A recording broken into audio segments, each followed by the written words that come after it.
제18호 태풍 미탁이 오늘 밤 9시쯤 전남 해안에 상륙할 전망입니다. 태풍이 지나가고 있는 제주도에선 주택이 부서지고 도로와 농경지 곳곳이 빗물에 잠겼습니다. 화성 연쇄 살인 사건의 용의자 이춘재가 살인 14건과 성범죄 30여 건을 자백하면서 이런 날이 올 줄 알았다고 말한 것으로 전해졌습니다. 일부 범행에 대해선 본인이 직접 그림까지 그려가며 설명한 것으로 알려졌습니다. 북한이 오늘 오전 동해 쪽으로 SLBM, 즉 잠수함에서 쏜 것으로 추정되는 탄도미사일을 발사했습니다. 비행 고도와 거리를 고려할 때 미국 본토를 타격할 수도 있어서 오는 5일 북미 실무 협상에도 영향을 미칠 전망입니다. 검찰이 조국 법무부 장관의 딸 조모 씨의 표창장이 위조되는 전 과정을 확인할 수 있는 파일을 확보했다고 밝혔습니다. 검찰은 먼저 만든 아들 표창장으로 위조를 해서 애초부터 원본이 없었던 것으로 파악하고 있습니다. 더불어민주당이 조 장관 가족 수사를 담당한 검사들과 검찰 관계자를 피의 사실 공표 등의 혐의로 서울중앙지검에 고발했습니다. 피의 사실 공표라든지 혹은 공무상 비밀 누설은 국민들의 인권을 굉장히 침해할 수 있는 이런 엄중한 죄이기 때문에 과거 최순실을 고발했던 진보단체 투기자본감시센터도 뇌물수수 등의 혐의로 조 장관을 검찰에 고발했습니다. 문화체육관광부가 열악한 환경에 있는 국립인디음악인들을 위해 써야 할 예산을 엉뚱하게 유명 아이돌 그룹의 콘서트 지원금으로 사용한 사실이 드러났습니다. 단독 취재했습니다. 타이완의 한 어촌 마을에서 길이 140m의 현수교가 순식간에 무너졌습니다. 이 사고로 지금까지 5명이 숨지고 1명이 실종됐습니다.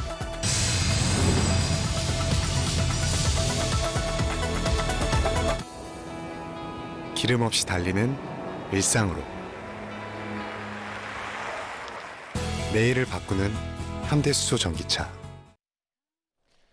네, 여러분, 제18호 태풍 미탁이 오늘 오후 제주를 지나서 지금 전남 해안 쪽으로 빠르게 올라오고 있습니다. 태풍은 잠시 뒤에 전남 목포에 상륙한 뒤에 밤사이 한반도를 가로질러 개천절인 내일 오전 동해 쪽으로 빠져나갈 걸로 보입니다.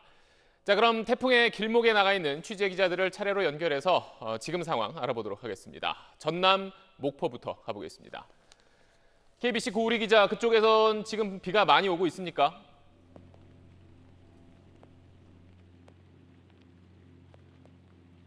네, 저는 지금 목포 여객선 터미널에 나와 있습니다. 시간이 지날수록 바람이 거세지면서 굵은 빗줄기가 흩뿌리고 있는데요. 태풍이 다가오면서 파도도 높아지고 있습니다. 태풍은 광주 전남을 지나 잠시 뒤인 10시쯤 목포에 가장 가까워질 것으로 보입니다. 현재 광주와 전남 전역엔 태풍 경보가 내려진 상태입니다. 이번 태풍으로 광주 전남엔 많은 비가 내리고 있는데요. 고흥에는 270mm가 넘는 비가 내렸고 신안 앞에 240, 무안 215mm의 강수량을 기록했습니다. 섬 지역엔 한때 시간당 50mm가 넘는 장대비가 쏟아지기도 했습니다. 피해도 잇따랐습니다. 하천이 범람해 무안과 완도의 주택가와 도로가 물에 잠겼고 농경지도 침수됐습니다. 여수와 순천에선 달리던 승용차가 빗길에 미끄러져 운전자가 다치는 사고도 속출했습니다. 오늘 하루 소방당국에 접수된 비 피해 신고만 140여 건에 달하는데 빗줄기가 굵어지면서 피해는 더 늘어날 것으로 보입니다. 태풍은 내일 아침까지 80에서 150mm, 지리산 부근엔 최고 300mm의 비를 더 뿌릴 것으로 예상됩니다. 저지대 지역 주민들은 침수 피해 없도록 유의하셔야겠습니다. 지금까지 목포 여객선 터미널에서 KBC 고울입니다. 네, 이미 태풍이 지나간 제주에선 강한 비바람에 피해가 이어졌습니다. 한 초등학교에선 강당 천장이 무너져 내렸고 또 집이 무너지고 전기가 끊긴 곳도 많았습니다.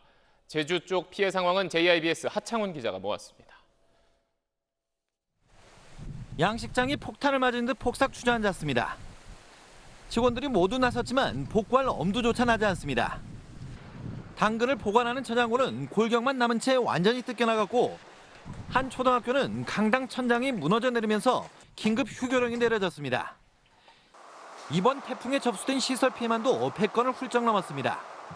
공장이 저희들이 설립한 지가 14년 정도 됩니다. 그런데 수많은 태풍이 왔는데도 이번같이 이렇게 돌풍이 몰아쳐서 많은 그 피해를 입은 적은 한 번도 없습니다. 태풍이 오기 전 새벽엔 지형적 영향으로 생긴 초속 18.5m의 돌풍이 제주 동부 지역을 휩쓸었습니다. 새벽에 몰아친 돌풍으로 보시는 것처럼 양식장 하우스는 형체를 알아볼 수 없을 정도로 무너져 버렸습니다. 그러니까 우리 하우스가 이쪽 바닷가까지 날아갔으니까 바람의 영향이 어떻게 되는지는 상상을 못하는 거지. 그러니까 나도 이거 20년 하면서 이런 바람 처음이니까. 주택 5동이 파손되면서 이재민 25명이 발생했고 이 중 3명은 부상을 입어 병원 치료를 받았습니다. 성산과 구자 지역에선 900여 가구가 정전 피해를 입었습니다. 농작물도 완전히 물에 잠겨 한해 농사를 망치게 됐습니다. 제18호 태풍 미탁은 제주를 빠져나갔지만 계속된 가을 태풍으로 피해가 누적되면서 복구에 상당한 어려움이 예상되고 있습니다. JIBS 하창훈입니다. 네, 계속해서 뉴스 통해서 태풍 특보 확인하시고 피해 없도록 대비하시기 바라겠습니다. 이번에는 방금 보셨던 제주 지역 비롯해서 굵은 빗줄기가 쏟아진 남부 쪽 피해 상황까지 좀 더 살펴보겠습니다. 이 내용은 박찬근 기자가 정리했습니다. 오늘 낮 제주시 한림읍의 한 말목장입니다. 넓은 초원에 물이 가득 차 바닷물처럼 넘실거립니다. 말들은 목장 한 구석으로 몸을 피했습니다.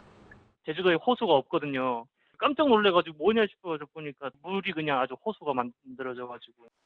태풍이 북상하면서 피해는 남부지방 일대로 번졌습니다. 경북 포항에선 변압기에 벼락이 떨어져 주변 지역이 1시간 동안 정전됐고 특히 낮은 지대에선 침수 피해가 잇따라 시민들이 통행에 불편을 겪었습니다. 전남 여수에도 어젯밤부터 강한 바람과 함께 세찬 빗줄기가 쏟아져 내렸습니다. 쏟아져 내린 비가 흙을 몰고 온 탓에 하천은 전부 흙탕물로 변했습니다. SBS 박찬근입니다. 네, 태풍이 몰고 오는 비바람이 얼마나 센지 피해 상황 함께 보셨습니다. 그럼 이번엔 기상센터를 연결해서 태풍이 지금 어디쯤 왔는지 또 앞으로는 어떻게 움직일지 자세히 알아보겠습니다. 자, 이어진 캐스터. 네, 기상센터입니다. 네, 잠시 뒤면 태풍이 목포에 상륙할 걸로 보이는데 태풍의 힘이 여전히 강력한가요? 네, 태풍이 우리나라에 가까워지면서 힘이 조금 빠졌습니다. 하지만 여전히 강한 비바람을 동반하고 있습니다. 이 시각 현재 태풍은 목포 남서쪽 약 70km 부근 해상에서 북상하고 있는데요. 앞으로 약 2시간 후인 오늘 밤 10시를 전후로 해서 전남 목포 부근에 상륙을 하겠습니다. 밤사이 남부지방을 관통하겠고 내일 오전이 되면 경북 동해안 지역으로 진출할 것으로 보입니다. 이렇게 태풍이 가까워 오면서 조금 전 8시를 기해서 영남 지역도 태풍 경보가 내려져 있는 상태인데요. 앞으로 오늘 밤사이에는 태풍특보가 그 밖에 충청과 영동 남부 지역까지 확대 강화될 것으로 예상을 하고 있습니다. 종일 태풍의 영향으로 전국 많은 지역에 큰 비가 내렸습니다. 제주 지역은 이제 빗줄기가 좀 약해지긴 했지만 지금 강한 비구름대가 영남 지역에 집중되면서 이 지역은 호우경보가 내려진 가운데 시간당 30mm 이상의 강한 비가 내리고 있는데요. 내일까지 많은 비가 더 내리겠습니다. 동해안 많은 곳은 최고 500mm 이상, 영남과 지리산 부근도 300mm에 달하는 큰 비가 내리겠습니다. 특히 해안가를 중심으로는 최대 순간 풍속이 시속 180km에 달할 것으로 예상을 하고 있습니다. 비는 내일 오후 서해안부터 그치기 시작해 밤이면 대부분 그치겠지만 영동 지역은 모레 새벽까지 이어집니다. 피해 없도록 대비를 철저하게 하셔야겠습니다. 지금까지 기상센터에서 전해드렸습니다. 네, 그럼 이번엔 태풍이 잠시 뒤 지나가게 될 전남 여수로 가보겠습니다. 여수는 뱃길과 하늘길이 이미 전면 통제됐고 태풍에 대비해서 선박들이 대피한 상태입니다. 여수 국동항에 나가 있는 취재기자 불러보겠습니다. KBC 박승현 기자, 화면을 통해서도 비가 많이 오는 게 보이네요. 네, 태풍의 직접적인 영향권에 들면서 이곳 여수에도 비바람이 조금씩 거세지고 있습니다. 바람이 높게 일면서 정박해 있는 어선들이 심하게 요동치는 걸 볼 수 있습니다. 태풍이 직접 다가오는 걸 실감할 수 있습니다. 이곳 국동항에는 어선 4천여 척이 긴급 대피해 있는데요. 노을성 파도에도 서로 부딪혀 파손되지 않도록 서로 단단히 결박을 시켜놨습니다. 태풍 경보가 내려지면서 여수에서 주요 섬을 잇는 15개 항로, 20여 척의 여객선 운항과 여수공항 항공기 운항이 전면 통제됐습니다. 태풍 길목에 위치한 여수 앞바다에는 연이은 태풍으로 피해를 봤던 가돌이 양식장들이 밀집해 있어 어민들이 크게 걱정하고 있습니다. 여기에 태풍이 근접하는 밤 11시쯤이 바닷물의 수위가 가장 높은 만조 시간대여서 해안가 저지대 침수 피해가 우려되고 있습니다. 전남 남해안에는 내일까지 최고 300mm 이상의 많은 비와 함께 나무 뿌리가 뽑힐 정도의 초속 30m의 강한 바람이 불 것으로 보여 각별한 주의가 요구됩니다. 태풍의 잦은 내습으로 피해 확산 가능성이 어느 때보다 높아진 만큼 이번 태풍의 최대 고비는 오늘 밤부터 내일 새벽 사이가 될 것으로 예상됩니다. 지금까지 이어서 국동에서 KBC 박승현입니다. 태풍은 상륙한 뒤에 서쪽에서 동쪽으로 한반도를 가로지르면서 그 힘은 차츰 약해질 걸로 보입니다. 그래도 일부 지역엔 시속 160km가 넘는 강한 바람이 불고 특히 동해안엔 500mm가 넘는 폭우가 쏟아질 수도 있습니다. 정구희 기자가 이 태풍의 위력을 좀 더 분석해봤습니다. 태풍이 북상하면서 이미 한라산에는 350mm, 전남 고흥에도 270mm의 많은 비가 내렸습니다. 제주도에는 시속 117km, 전남 가거도에는 98km의 강풍이 기록됐습니다. 태풍은 내륙을 관통하며 지면과의 마찰로 인해 세력이 약해질 것으로 예상됩니다. 중심에서 시속 90km 이상의 바람이 불면 중급 태풍, 그 이하면 약한 태풍으로 분류되는데 현재는 시속 97km의 강풍이 불고 있어 중급 태풍입니다. 그러나 밤사이 풍속이 시속 70km까지 느려져 약한 태풍이 될 걸로 보입니다. 현재 반경 280km인 크기도 밤사이 200km로 줄어드는데 태풍의 왼쪽, 즉 충청도와 강원도 방향은 태풍 반경이 110km까지 크게 줄어듭니다. 때문에 서울, 경기와 강원 영서 쪽은 태풍의 직접 영향은 받지 않겠습니다. 하지만 문제는 비입니다. 이번 태풍은 지난 1994년 10월에 찾아왔던 태풍 세스와 진로가 비슷한데 당시 비가 가장 많이 내린 지역은 강원도 동해안이었습니다. 태풍이 동해로 빠져나가더라도 한반도 쪽으로 비바람을 불어넣기 때문에 강원 동해안과 경북 북부 동해안은 500mm의 비가 더 내릴 것으로 예상됩니다. 내일 낮 제주도와 서쪽 지방부터 비바람이 잦아들기 시작해 저녁에는 모두 그치겠지만 강원 영동의 비는 모레 새벽까지 이어질 전망입니다. SBS 정구희입니다. 다음은 경기도 화성 연쇄 살인 사건 속보 이어가겠습니다. 저희는 그동안 신상 공개가 결정되지 않았기 때문에 유력한 용의자라고 해도 그 실명을 공개하지 않았었습니다. 하지만 본인이 어제 범행을 털어놓은 점을 고려해서 오늘부터 이춘재 그 실명과 얼굴을 모두 밝히기로 했다는 점 먼저 말씀드리겠습니다. 자, 이춘재는 지금까지 언론에 나온 경기도 화성 사건 9건 외에 9건의 살인을 더 저질렀다고 자백했습니다. 또 그거 말고도 자신이 한 성범죄가 30여 건 더 있다고도 경찰에 말했습니다. 먼저 안희재 기자입니다. 화성 연쇄살인 사건 용의자 이춘재. 30년이 지나 털어놓은 범행은 화성 사건뿐만이 아니었습니다. 모방범죄인 8차 사건을 제외한 9건의 화성 연쇄살인에 더해 5명을 더 살해했다고 경찰에 진술했습니다. 1994년 청주에서 처제를 살해한 것까지 포함하면 이춘재 혼자 15명을 죽인 셈입니다. 이 씨는 또 성폭행과 미수를 포함해 성범죄 30여 건도 자백했습니다. 범행 시기인 이 씨가 1986년 1월 군을 전역한 뒤부터 처제를 살해해 잡히기 전까지 8년. 범행 장소는 거주지였던 경기와 청주 일대였던 걸로 경찰은 보고 있습니다.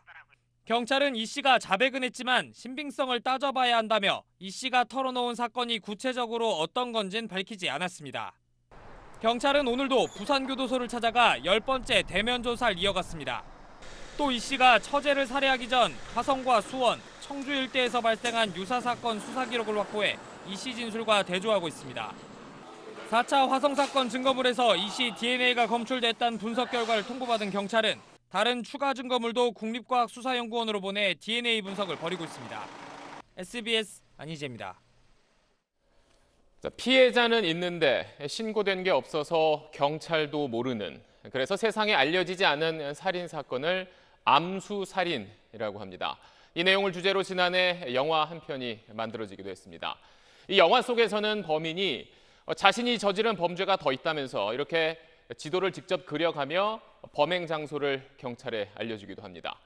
이춘재 역시 이 영화에서처럼 자신만 알고 있는 과거 범행 당시 상황을 그림으로 설명하며 경찰에 털어놓은 걸로 알려졌습니다.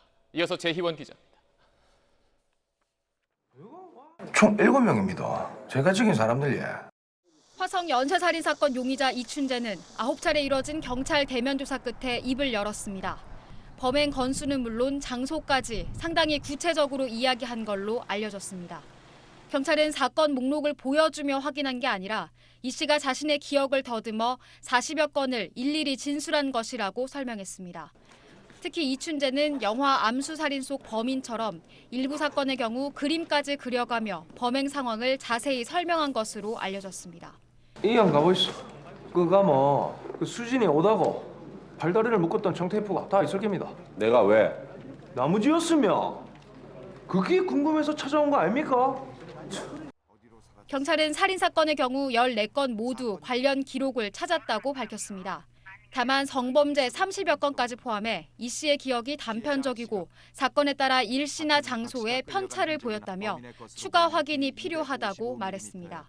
자백 확인 과정에서 그동안 사건 접수조차 되지 않아 수사 기록도 존재하지 않는 이른바 암수살인이 나올 가능성도 있는 겁니다. 경찰은 당시 수사 기록과 관련 증거, 사건 관계자들을 수사해 자백 신빙성을 높인 뒤 범행 동기에 대해서도 수사할 예정이라고 밝혔습니다. SBS 재희원입니다. 혐의를 완강히 부인하던 이춘재가 입을 열기 시작한 건 지난주부터입니다. 언젠가 이런 날이 올 줄 알았다면서 화성 연쇄살인 사건뿐 아니라 다른 범행까지 모두 털어놨습니다. DNA 증거가 나왔을 때도 자기는 아니라고 주장하던 이춘재가 갑자기 이렇게 태도를 바꾼 이유가 뭔지 정다은 기자가 취재했습니다. DNA 증거에도 끝내 혐의를 인정하지 않았던 화성 연쇄살인 사건 용의자 이춘재. 지난주 부산교도소를 찾아온 경찰 프로파일러에게 돌연 입을 열기 시작했습니다. 이 씨는 언젠가 이런 날이 올 줄 알았다며 범행을 구체적으로 진술한 것으로 알려졌습니다. 이춘재와 꾸준한 대면 조사로 정서적 친밀감과 신뢰, 이른바 라포르를 형성한 프로파일러 9명이 557 9차 사건 증거물에서 검출된 DNA 증거를 근거로 설득한 게 결정적 계기가 됐습니다. 하지만 이 씨가 화성 연쇄살인 사건뿐 아니라 경찰이 확인하지 못했던 추가 살인과 성범죄까지 털어놓은 건 의아한 대목입니다. 이 씨가 죄책감에 추가 범행까지 자백했을 수 있지만 연쇄살인범의 특성상 설득력이 떨어집니다. 오히려 기대를 걸었던 가석방이 DNA 증거로 사실상 불가능해지자 자포자기했을 수 있습니다. 본인의 가석방 꿈이 완전히 좌절돼 버린 거죠. 본인이 앞으로 어떤 식으로 행동 방향을 설정을 해야 될 것인가. 어차피 가석방이 좌절된 상황에서 자기 과실을 위해 범행을 부풀려 진술했을 가능성도 배제할 수 없습니다. 자기가 이렇게 얘기하는 것으로 대한민국이 지금 떠들썩해졌잖아요. 존재감 또는 뭔가 어떤 영향을 미칠 수 있다라고 하는. 교정당국은 이 씨가 특별사면 심사 대상에 오른 적이 있다는 일부 보도는 사실이 아니며 현재 원활한 추가 조사를 위해 독방에 수용 중이라고 밝혔습니다. SBS 정다은입니다. 이춘재가 경찰에 자백한 내용이 모두 사실이라고 해도 그 사건들은 이미 공소시효가 지났기 때문에 추가 재판을 통해서 잘못을 벌하는 건 사실상 어렵습니다. 진실을 밝혀냈다는 점, 또 범인은 언젠가는 반드시 붙잡힌다는 걸 보여줬다는데 그 의미를 둬야 할 가능성이 큽니다. 앞으로 사건 처리 방향은 정성진 기자가 짚어봤습니다. 경찰은 4차, 5차, 7차, 9차 화성 연쇄살인 사건에서 이춘재의 DNA를 확보한 데 이어 본인 자백까지 받아냈습니다. 하지만 이 씨는 아직 피의자가 아닌 용의자 신분입니다. 이춘재가 자백한 살인과 성폭행 등 40여 건 모두 1994년 1월 수감 전 범행인 만큼 공소시효가 완성된 걸로 보여 이번 수사가 이춘재에 대한 형사처벌로 이어지긴 쉽지 않다는 게 법조계의 시각입니다. 경찰은 이춘재의 처리에 대한 법률 조언을 얻기 위해서 교수 3명과 법률 전문가 3명 등 외부 자문위원 6명을 선정해 법리 검토를 의뢰했습니다. 정치권 일부에선 이 씨 처벌을 위해 특별법을 제정하자는 움직임도 나왔지만 위헌 소지가 있다는 한계가 있습니다. 결국 과학 수사로 증거를 확보하고 자백까지 받아냈지만 진실규명 차원에서 수사 결과를 발표하는 것에 만족해야 할 가능성이 큽니다.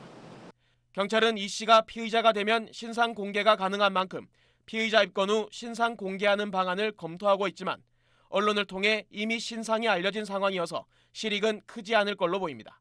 SBS 정성진입니다. 네, 바다에서 미사일이 솟아오르는 장면입니다. 2016년 8월에 북한이 잠수함에서 쏘는 탄도미사일 SLBM을 발사한 영상인데요. 기존의 단거리 발사체와는 차원이 다른 전략 무기입니다. 오늘 북한이 3년 1개월 만에 또 SLBM을 썼습니다. 먼저 김태훈 국방전문기자입니다. 오늘 아침 7시 11분 한미 군당국에 포착된 북한 발사체는 원산 앞바다에서 솟아올라 최고 910km 높이로 450km를 날았습니다. 발사 지점이 육지가 아닌 바다여서 SLBM, 즉 잠수함 발사 탄도미사일일 것으로 합동참모본부는 분석했습니다. 발사체로 치면 올해 11번째, SLBM으로 따지면 3년 1개월 만입니다. 군 당국이 주목해서 보는 건 비정상적으로 높은 미사일의 고도입니다. 오늘은 고도를 올리면서 거리를 대략 한 450km 정도로 이렇게 줄여서 발사를 했다라고 이렇게 현재 예상을 하고 있습니다. 북한은 3년 전 2,000톤급 심포급 잠수함에서 북극성 1형 발사에 성공했고 이를 지상형으로 개량해 북극성 2형을 만들었는데 오늘 발사체는 북극성 3형일 가능성이 제기되고 있습니다. 북한은 2년 전 북극성 3형의 구조도를 슬쩍 공개하기도 했습니다. 동체를 탄소 섬유로 만들어 경량화한 것으로 알려졌고 2단 추진의 고각 발사로 고도가 900km 이상 올라가는 것을 보면 3형의 사거리는 2000km 이상 될 것으로 추정됩니다. 오늘 발사에 지난 7월 공개한 북한의 최신형 잠수함이 동원됐는지 바지선 형태의 대형 구조물이 쓰였는지는 아직 확인되지 않고 있습니다.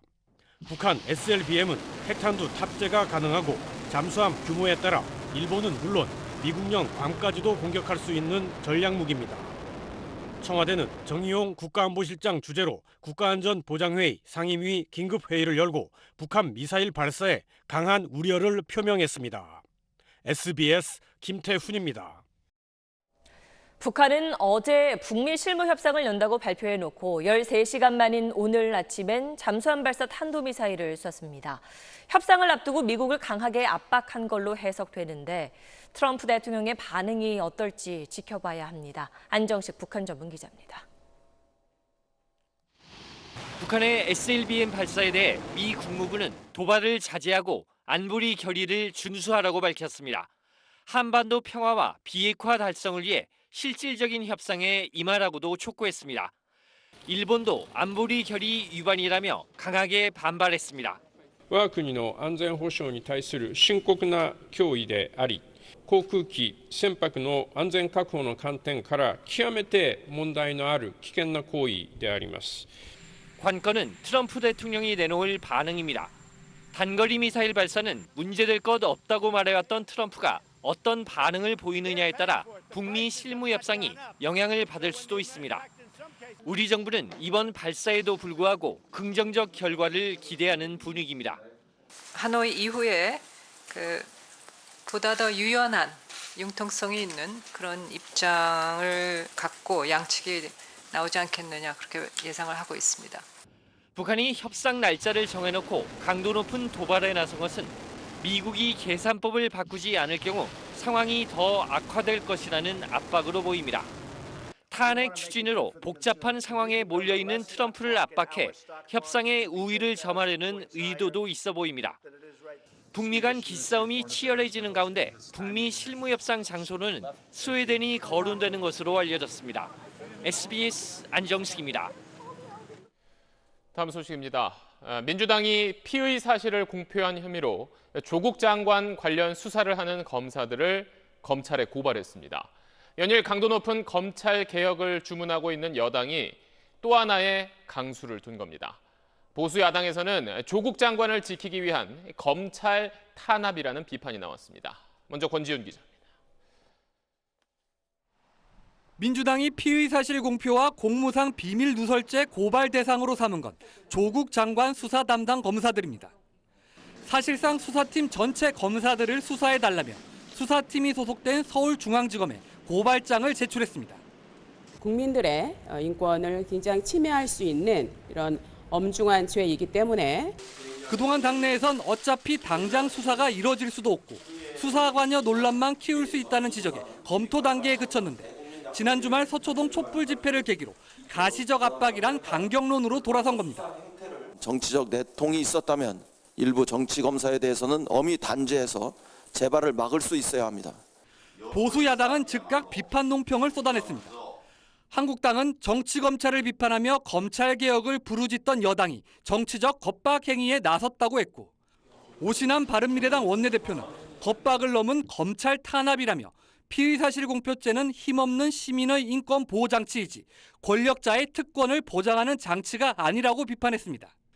여당이 직접 나서 조국 장관 수사팀 검사를 고발하는 사이 진보시민단체인 투기자본감시센터는 조국 장관 부부를 엄히 처벌해달라는 고발장을 검찰에 제출했습니다.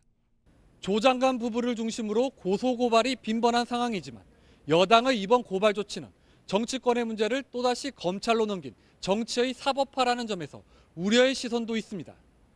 SBS 권준입니다.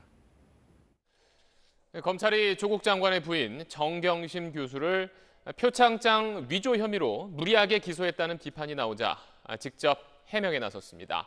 그 위조 과정을 시간 순서대로 확인할 수 있는 파일을 확보했다며 혐의 입증을 자신했습니다. 이 내용은 전영우 기자가 전하겠습니다. 조국 장관 부인 정경심 교수의 동양대 표창장 위조 혐의에 대해 검찰이 설명을 자처했습니다. 일부 언론에서 검찰의 기소가 무리라는 비판이 제기되자 반박에 나선 겁니다. 검찰 관계자는 표창장을 위조한 전 과정이 시간 순서대로 확인되는 파일을 확보했다며 증거를 보면 의혹들이 일순간에 해소될 것이라고 자신했습니다. 정경심 교수가 아들 표창장을 스캔한 뒤 직인 등 일부를 잘라내 딸의 표창장을 위조한 것으로 조사됐다는 설명도 내놨습니다. 검찰은 특히 이런 방식으로 딸 표창장을 만들었기 때문에 정 씨 측이 원본을 제출하지 못하는 것으로 보인다고 밝혔습니다. 처음부터 딸 표창장은 종이로 된 원본이 없었을 거란 얘기입니다. 표창장이 만들어진 시점도 표창장에 기재된 2012년 9월 7일이 아닌 다른 날짜로 특정됐는데 검찰은 이 시점을 통해 표창장 위조의 목적을 짐작할 수 있다고 설명했습니다. SBS는 정 교수 측의 해명을 요구했지만 답을 들을 수 없었습니다. 검찰은 남편인 조국 장관의 청문회 당일 기소한 게 정치 개입이란 비판에 대해서는 검사가 범행 증거를 확보한 상황에서 공소시효가 임박했는데 기소를 하지 않으면 직무유기가 된다고 반박했습니다. SBS 전영우입니다. 인천에서 의붓 아버지의 폭행으로 5살 아이가 숨진 사건, 공분이 계속되고 있는데요. 집에 설치돼 있던 CCTV를 확인해 보니 아이가 24시간 가까이 손발이 뒤로 묶인 채 폭행당하고 방치됐던 걸로 드러났습니다. 정준호 기자입니다. 지난달 26일 인천에서 26살 A씨가 5살짜리 의붓 아들을 때려 숨지게 하는 과정은 집에 설치된 CCTV에 고스란히 담겼습니다. A씨는 안방과 작은 방, 거실, 현관밖 등 모두 4곳에 CCTV를 설치했는데 경찰은 이중 기록이 남은 한 달치 분량을 확보했습니다. 이를 통해 경찰은 A씨가 5살 아이의 손과 발을 뒤로 당겨 함께 묶은 뒤 마구 때린 사실을 확인했다고 밝혔습니다. 또 숨지기 전날 밤 10시 30분쯤부터 아이가 24시간 가까이 이런 자세로 맞고 방치됐다고 말했습니다. A씨 아내는 남편이 자신을 감시하기 위해 CCTV를 설치했다고 진술했습니다. 경찰은 폭행과 협박으로 남편을 말리지 못했다는 아내 진술이 사실인지도 조사하고 있습니다. 아동학대에 대한 사후 관리가 부실했다는 지적도 나옵니다. 아동보호 전문기관은 A씨가 올 4월부터 석 달 동안 관련 상담과 교육에 적극 응했다며 보호명령 연장 신청 의견을 내지 않았습니다. A씨가 법적으로 아이들과 분리된 뒤 아이들을 되찾겠다며 지속적으로 보육원을 찾아가 난동을 부리는 등 이상행동을 한 점을 간과한 겁니다. 또 퇴소 조건으로 아동보호 전문기관에서 주 1회 가정 방문을 하기로 했지만 법적 강제성이 없는 상태에서 A씨가 일정을 미루자 결국 퇴소한 뒤 26일간 한 번도 가정 방문을 하지 못하는 등 한계를 드러냈습니다. SBS 정준호입니다.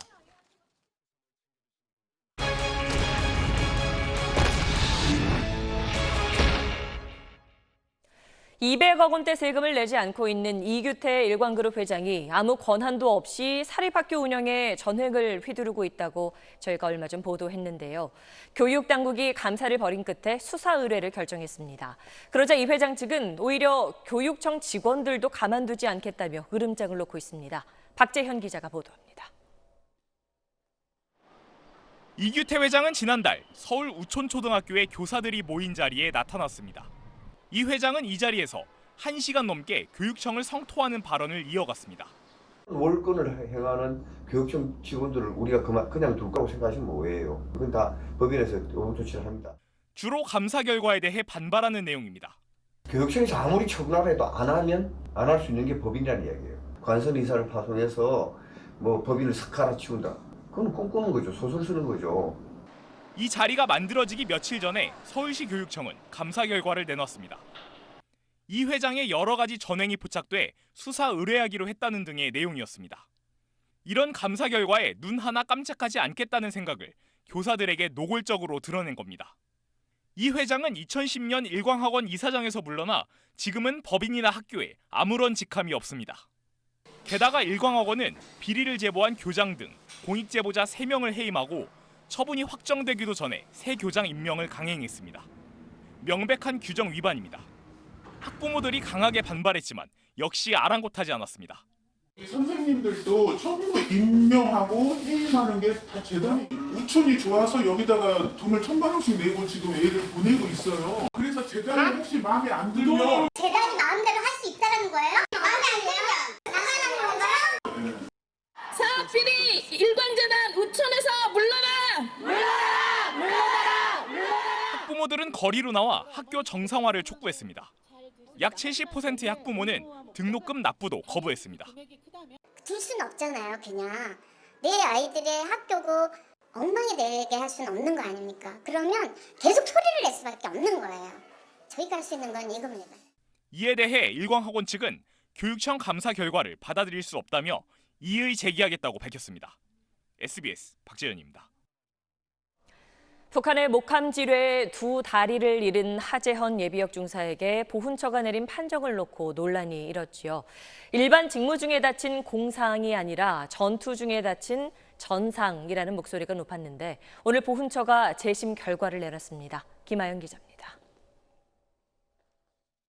하재헌 예비역 중사는 지난 2015년 8월 서부전선 비무장지대 수색 도중 북한군이 매설한 목함지뢰에 2 다리를 잃었습니다.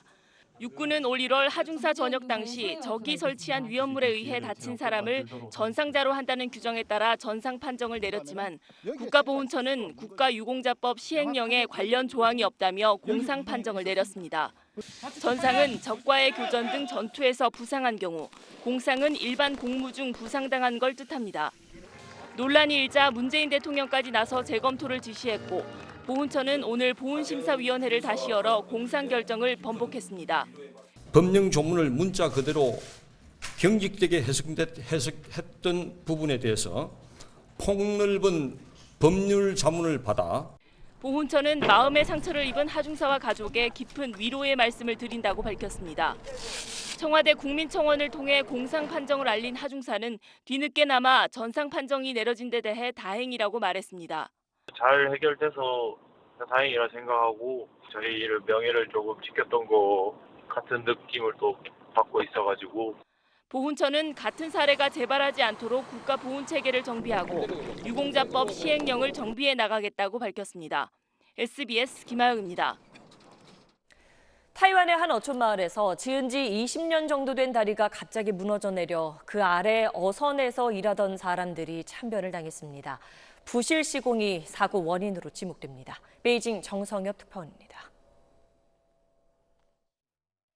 유조차 한 대가 아치형 다리를 지나갈 때 다리 상판이 순식간에 무너져 내립니다.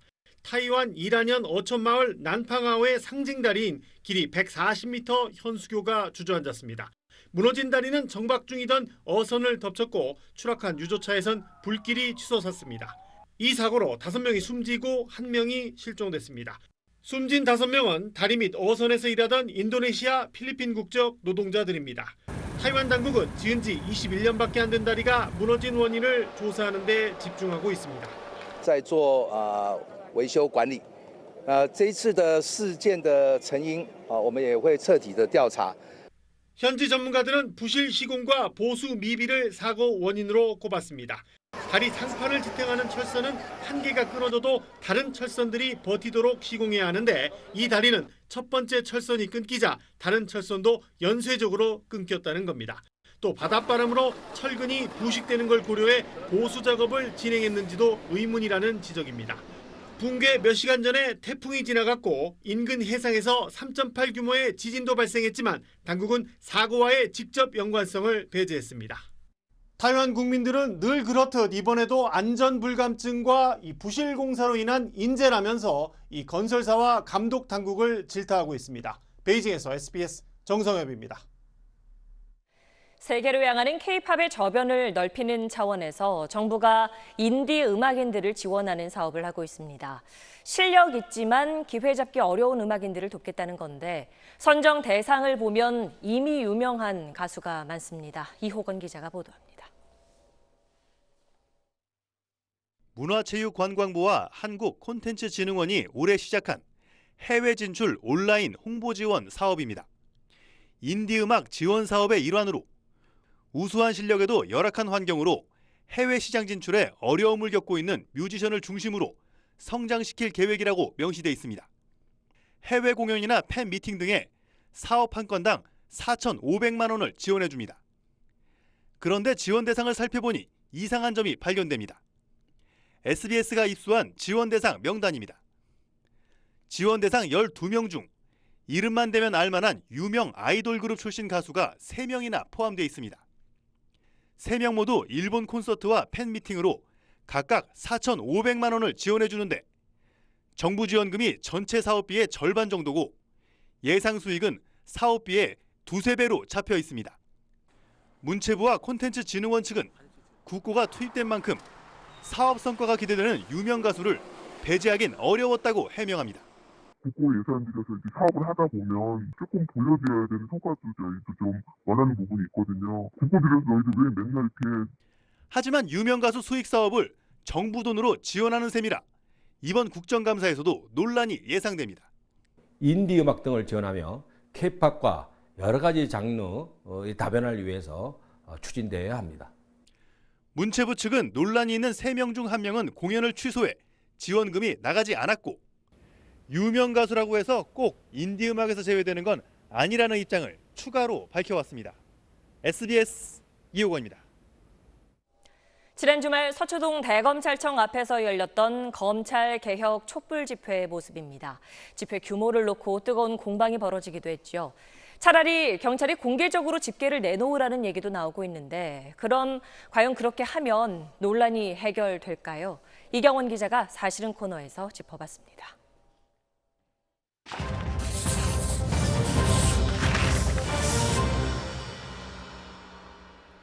경찰이 집계하는 집회 참가자 인원수 비공개가 원칙이다. 외국도 다 비공개한다. 이런 경찰 주장 대체로 사실입니다. 주요 5개국 사례를 보니까요. 모두 비공개 원칙입니다. 일본과 프랑스는 언론이 요청하면 경찰이 알려주기도 하는데 이 때문에 갈등도 빈번했습니다. 2015년 일본의 아베 정부 반대 집회입니다. 주최 측 추산 12만 명, 경찰 추산 3만 명. 화가 난 주최 측이 집계 방식 공개하라며 정보 공개 청구까지 했지만 기각 처분이 내려졌습니다. 2016년 프랑스의 전국 노조 집회 130만 명 대 12만 5천 명, 10배 넘게 차이가 났습니다. 우리는 2016년 촛불 집회 당시 그 차이가 워낙 커 논란이 일면서 2017년 1월부터 비공개 원칙을 적용했습니다. 대부분 국가의 경찰은 집회 중 사람 가장 많을 때를 기준으로 집계하고 있고요. 주최 측은 집회 중 잠시라도 머문 사람들까지 다 합치는 방식을 주로 씁니다. 이건 집계 목적이 서로 다르기 때문입니다. 경찰은 현장에 경찰 몇 명을 배치할지를 결정하기 위해 사람이 가장 많은 때를 따집니다. 왔다 갔다 하는 사람 셀 필요 없습니다. 하지만 주최 측은 왔다 갔다 한 사람 모두 합쳐야 영향력을 보여줄 수 있습니다. 집계 목적이 다르니 방식도 다르고 결과도 다른 겁니다. 결국 경찰 집계가 공개돼도 여전히 이해관계에 따라 달리 해석될 수 있는 만큼 인원수에 너무 집착하지 말자는 주장도 나오고 있습니다. SBS 이경원입니다.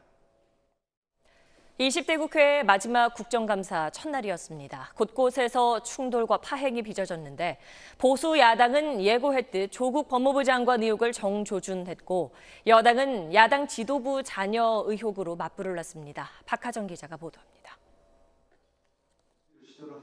문화체육관광부 국정감사장. 한국당은 조국 장관 관련 증인은 모두 채택되지 않는다며 방탄국감 문구를 내걸었고 시작부터 충돌했습니다. 자, 소리 지르면 퇴장시키겠습니다. 한국당 의원들 집단 퇴장으로 25분 만에 반쪽 국감이 됐습니다. 교육부 국감장도 예상대로 조 장관 자녀 입시 의혹에 질의가 집중됐습니다.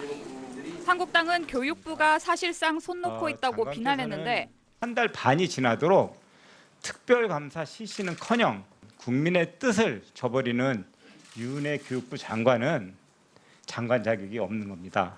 장관과 격한 감정 싸움으로 번지기도 했습니다. 3년 전에 뭐라고 하셨어요? 지역구 나오시려고 장관 그만두시려고 그러십니까? 그래서 마지막 장관 옷 입고 하실 수 있는 게 겨우 이런 것입니까? 말씀이 지나치십니다. 저는 지금 장관의 직에서 장관의 역할을 하고 있습니다. 반면 여당은 나경원 한국당 원내대표 아들 논문 의혹으로 맞불을 놨고 최고의 국립대학의 교수 2명과 서울대 박사, 석사과정 그리고 삼성전자의 연구원까지 도움을 받아서요. 해외 대학의 진학 스펙을 착실하게 쌓을 수 있었던 사상 초유의 엄마 찬스였던 것을 또 최성해 동양대 총장의 학력 문제를 따졌습니다. 임원 승인 취소가 가능하지 않겠습니까? 허위 학력만을 가지고 승인 취소를 했었던 사례나 법적 근거가 없어서 그 부분들을 살펴보고 있는 중입니다. 복지위, 정무위, 과방위 등 13개 상임위 국감장 여기저기에서 온통 조국 장관만 등장했습니다. 국정감사 첫날부터 충돌과 파행이 빚어지면서 앞으로의 국감 일정에도 험로가 예고됐습니다. SBS 박하정입니다. 아프리카 돼지열병 며칠 잠잠하더니 오늘만 2건 확진 판정이 나왔습니다. 모두 처음에 발병이 확인됐던 경기도 파주에서입니다. 돼지열병은 지금까지 11건 확진됐고 살처분된 돼지는 11만 마리를 넘었는데요. 이 살처분 작업에 동원되는 인력 관리에 허점이 있는 게 확인됐습니다. 정경윤 기자가 보도합니다. 경기도 파주. 돼지열병 확진 판정을 받은 농가를 포함해 4개 농장에서 돼지 살처분 작업이 진행되고 있습니다. 방역업체 3곳을 통해 작업 인력이 대거 투입됐습니다. 어디서 오신 거예요? 충남팀 47명 거기 들어간 다른 팀 업체도 있잖아요. 외국인 분들이 훨씬 많으시네요. 네, 다 외국인에 70% 80% 외국이죠. 용역업체를 통해 살처분 작업 인력이 모이는데 문제는 작업자들에 대한 관리입니다. 정부 지침에는 살처분 작업자의 목욕 횟수와 소독 방식 등 구체적인 행동 요령까지 규정돼 있습니다. 특히 작업 이후 최소 열흘 동안 축산 관련 시설에 출입할 수 없고 연락처와 주소 등을 기록해 지자체가 관리하도록 돼 있습니다. 하지만 실제로는 이 관리가 제대로 이루어지지 않고 있었습니다. 지난주 경기 지역 살처분 작업에 충남 지역 작업자 80여 명이 참여했는데 지자체가 이름과 주소, 연락처를 제대로 확인하지 못한 겁니다. 밤에 갑자기 인력이 수습이 되다 보니까 외국인 근로자 같은 경우는 전화번호가 한 사람 번호로 돼 있어가지고 전화통화도 이게 쉽지가 않고. 작업자들이 살처분을 다녀온 뒤 어디에서 무엇을 하고 있는지 정확히 파악이 안 되는 겁니다. 우리 남노농가들에게 홍보도 했고 외부 인력 채용 금지, 용역업체 이런 데에서도 파악이 쉽지가 않아요. 계속 고정적으로 들어오는 것도 아니고. 축산 농가들은 작업자들이 바로 복귀할 경우 2차 감염이 우려된다며 불안을 호소합니다. 밤을 새서 일을 하고 가면 격리가 돼야 되는데 타 지역으로 가면 바로 또 현장으로 가고 그런 현상이 생길 거 아니에요. 그런 게 불안한 거지 뭐. 방역 사각지대를 없애기 위해 좀 더 정교한 대책이 필요해 보입니다. SBS 정경인입니다. 일본이 90일 넘게 수출 허가를 한 건도 내주지 않고 있는 반도체 공정의 핵심 소재가 액체 불화수소라는 건데요. SK하이닉스가 국산 불화수소를 실제 공정에 투입하기 시작했다고 밝혔습니다. 노동규 기자의 보도입니다. SK하이닉스는 어제부터 국산 액체 불화수소를 공정에 투입하기 시작했습니다. 반도체 회로를 새기는 웨이퍼를 깎고 씻는 애칭 공정 가운데 주로 세척 과정에 쓰는 걸로 알려졌습니다. 거래선 다변화를 위한 테스트를 지속적으로 실시해왔고요. 이 중 일부가 테스트 완료되어 일부 공장에 투입을 시작했습니다. SK는 품질이 안정적으로 유지되면 국산 활용 범위를 더 확대할 계획입니다. 액체 불화수소는 보다 정밀한 회로를 새겨 깎을 때 쓰는 기체형 애칭가스보다 기술 장벽이 낮아 국산과 중국산 등으로의 대체가 상대적으로 수월할 거란 기대가 많았습니다. 반도체 공정에서 기체형보다 더 많은 양이 사용돼 안정적 공급이 필요합니다. 하지만 일본은 수출 규제 이후 석 달 동안 3건의 기체 불화수소, 애칭가스의 수출을 허가하면서도 액체 불화수소의 수출은 한 건도 승인하지 않아 고의적 성격이 짙다는 분석이 나옵니다. 삼성전자도 공식 확인은 하지 않고 있지만 국산 불화수소를 일부 공정에 적용하고 있는 걸로 알려졌습니다. 지난 7월 이후 개별허가 대상인 3개 소재에 대한 일본 정부의 수출 승인 건수는 모두 7건에 불과한 가운데 국내 대기업들의 소재 국산화 작업이 차근차근 진행되고 있습니다. SBS 노동규입니다.